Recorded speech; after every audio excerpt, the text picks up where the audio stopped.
Hello friends, चलिए दोस्तों आज बात करते हैं हमारे शरीर को स्वस्थ रखने की। अगर हमारे शरीर के सातों चक्र अच्छे से काम करते रहते हैं तो हम सभी बीमारियों से बचे रहते हैं। तो हमें कोशिश करनी है कि ये सातों चक्र हमारे जागृत रहें।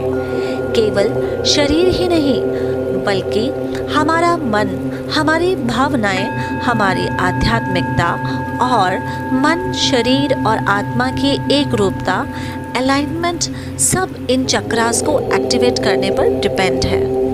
इसीलिए यहाँ इस ऑडियो के माध्यम से मैं आपको बहुत सी आसान टेक्निक्स, जिनमें से कुछ प्राचीन हैं और कुछ आधुनिक हैं, बताने जा रही हूँ। इसमें किसी भी तरीके या विधि का प्रयोग करके आप अपने चक्रास पर हमेशा एक्टिवेट होने का काम कर सकते हैं और उन्हें एक्टिवेट रख सकते हैं। तो चलिए जानते हैं इन विधियों के बारे में। सबसे पहली विधि है अपने मन को एक एक करके हर चक्र पर एकाग्र करते जाएं। लंबे समय तक एक एक चक्र पर ध्यान लगाने से ये सभी चक्रास एक्टिवेट हो जाते हैं। नंबर 2 पे आती है हम सांसों के द्वारा किस तरह से अपने चक्रास को एक्टिवेट कर सकते हैं।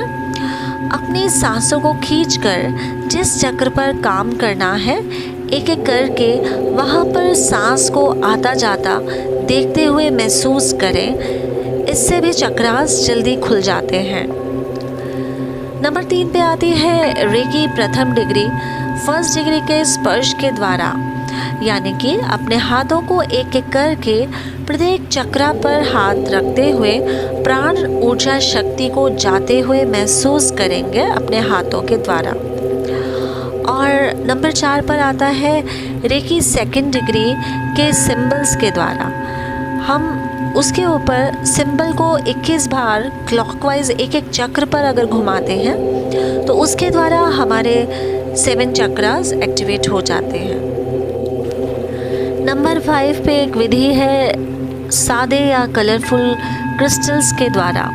कोई भी सिंपल या कलरफुल क्रिस्टल्स लेकर अगर हम अपने एक एक चक्र पर 15 से 20 मिनट तक उसे रखकर उनको चार्ज कर सकते हैं। इसमें सभी सातों चक्रों के रंगों के क्रिस्टल्स को 1520 मिनट तक रखकर हम अपने चक्रास को एक्टिवेट कर सकते हैं। उसके बाद आता है अंतर्ध्वनि के तरंगों के द्वारा। इस विधि में कुछ विशेष शब्दों का एक लय में उच्चारण करने से उस चक्र पर गहरा प्रभाव पड़ता है और शरीर के उस भाग को हम चक्र को एक्टिवेट होता हुआ फील कर सकते हैं। जैसे फॉर एग्जाम्पल ओ शब्द का जब प्रभाव जो हमारे सहस्रार और आज्ञा चक्र पर हम डालते हैं, जब हम ओ का उच्चारण करते हैं, ऊ का जब हम उच्चारण करते हैं तो उस शब्द का प्रभाव जो है हमारे गले और हमारे हृदय चक्र पर पड़ता है। और शब्द ई का प्रयोग हमारे सोलर प्लेक्सस नाभि केंद्र पर पड़ता है। ए शब्द का प्रभाव हमारे मूलाधार चक्र पर पड़ता है। प्रत्येक अंग विशेष की एक ऐसी अनेकों ध्वनियाँ हैं। जिस अंग विशेष में कमजोरी है या रोग है, उस अंग के चक्र को जगाने के लिए उस पर्टिकुलर स्वर को हम उसका उच्चारण 15 से 10 मिनट तक करते रहना चाहिए, जिससे हमारे एक एक चक्र एक्टिवेट हो जाते हैं। नंबर 8 पर आती है ओम की ध्वनि के द्वारा भी हम अपने चक्रों पर उनको एक्टिवेट कर सकते हैं और उनको जगा सकते हैं। ओम की ध्वनि संपूर्ण ब्रह्मांड की ध्वनि है।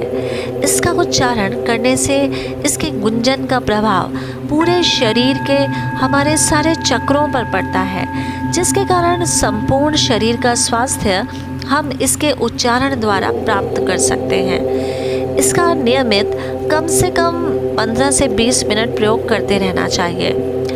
मन पूर्ण शांत होने तक ओम की ध्वनि का सहारा लें। इसके बाद ओम की ध्वनि बंद करके साक्षी भाव से अपने भीतर चल रही, ब्रह्मांड में चल रही ओम की ध्वनि, जिसे हम अनहद नाद, एक अलग सी ध्वनि का ध्यान लगाकर सुनते रहें। उसके साथ एक हो जाए। इसके द्वारा भी हमारे 7 चक्रास एक्टिवेट हो जाते हैं। इसके बाद आता है घंटी या संगीत यंत्रों का प्रयोग करके भी हम अपने 7 चक्रास को एक्टिवेट कर सकते हैं। कुछ धातु से बने घंटे या टिंगास होते हैं जो तिब्बत में प्रयोग में लाए जाते हैं। इनकी ध्वनि बहुत लंबे समय तक गूंजती रहती है, जिसका प्रयोग चक्रों को एक्टिवेट करने के लिए और वातावरण को शुद्ध और सात्विक बनाने के लिए भी किया जाता है। इनका साउंड, इनकी ध्वनि मधुर और कर्णप्रिय होती है, जो हमें ध्यान की गहराइयों में भी उतार देती है। इसलिए ये विशेष ध्वनि यंत्र इस कार्य में कार्यरत सिद्ध होते हैं। इसके बाद आते हैं विभिन्न रंगों के द्वारा या सूर्य के प्रकाश के द्वारा भी हम अपने 7 चक्रास को एक्टिवेट कर सकते हैं। सुबह के समय पर हम 10 मिनट तक सूर्य को त्राटक करके उसको अपने एक एक चक्रा में फील करते हुए हम सूर्य के प्रकाश को देखते हुए अपने 7 चक्रों को एक्टिवेट कर सकते हैं। उसके बाद आता है एरोमा थेरेपी। एरोमा थेरेपी का मतलब है कि सुगंधित तेलों के प्रयोग के द्वारा भी हम अपने चक्रास को एक्टिवेट कर सकते हैं। कुछ पर्टिकुलर सुगंधित तेल हैं जिनके उपयोग से हमारे 7 चक्रास बहुत अच्छे से एक्टिवेट हो जाते हैं। और ये जो टेक्निक्स हैं वो बहुत वर्ल्ड लेवल पर बहुत सारे लोग यूज़ कर रहे हैं। कुछ लोग चुंबक के द्वारा भी अपने 7 चक्रास को एक्टिवेट कर सकते हैं। चुंबकीय प्रभाव द्वारा रक्त प्रवाह को खींचकर हम चक्रों को एक्टिवेट कर सकते हैं। उसके बाद लास्ट में आता है चक्रों के बीज मंत्र या ध्वनि के द्वारा। ये भी एक बहुत अच्छी टेक्निक है, चक्रों को जागृत करने की एक पावरफुल टेक्निक है। इस विधि में, इस टेक्निक से हम चक्रों के विशेष बीज मंत्र को प्रयोग करके उनको लय में लंबा उच्चारण करते हुए उस चक्र के विशेष रंग को ध्यान में रखते हुए जागते हुए अनुभव करते हैं। इस तरह एक एक चक्र पर कम से कम 10 से 15 मिनट रुक कर अगले चक्र पर आगे बढ़ते जाते हैं। इस तरह आज्ञा चक्र तक इन अलग अलग बीज मंत्रों को उच्चारित करते जाते हैं।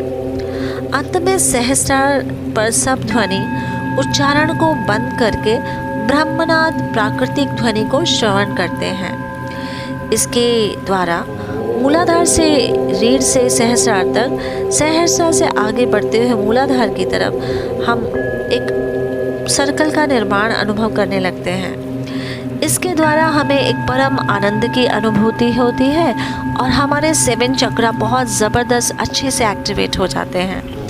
तो चलिए दोस्तों, नेक्स्ट मैं आपके लिए एक बहुत प्यारे खूबसूरत टॉपिक के साथ आने के लिए आपसे विदा लेना चाहूँगी। Bye friends, thank you, take care.